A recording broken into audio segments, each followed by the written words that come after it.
Next speaker would be John Elworthy. Thank you very much, gentlemen and Mr. Chairman.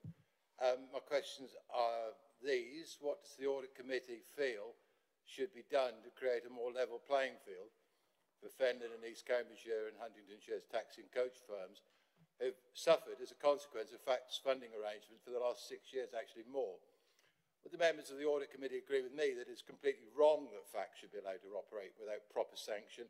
And would the Audit Committee agree with me that a formula must be found to compensate taxi firms and coach firms for the unfair, illegal cross-subsidisation that has created this willful anomaly?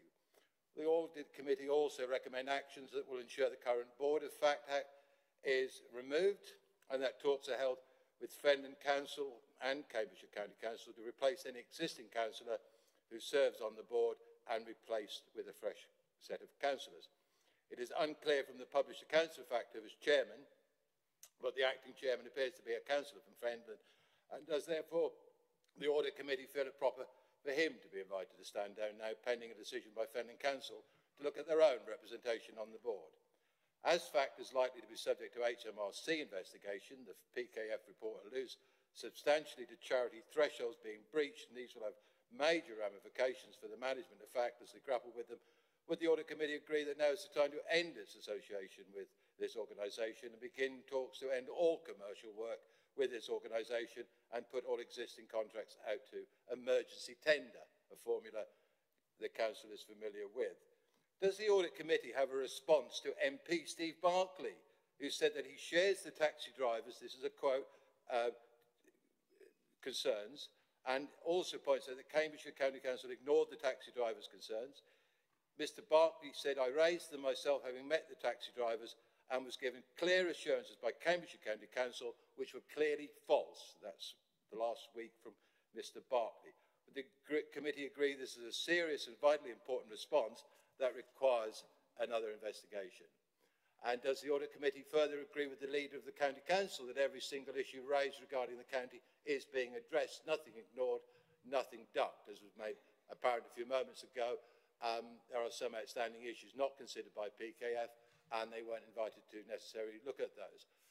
This was a tweet actually made by Councillor Count on Thursday, but does the Audit Committee believe it has the capacity to address every single issue in one meeting, and do members of the committee feel more expert legal advice might be required to do what I feel sure is in your heart and your heads, and that is to at least suspend this work with FACT, whose leadership and management has shown blatant disregard of financial accounting principles, of honesty, integrity and transparent dealings with members, council officials, councillors and the public. It is, as Councillor Bowden rightly points out, very accident and error prone. One final comment, and that's the business plan that would have been enacted by this county council over the discretionary concession of a 50% reduction in the cost of journeys made on dial-a-ride schemes by bus pass holders.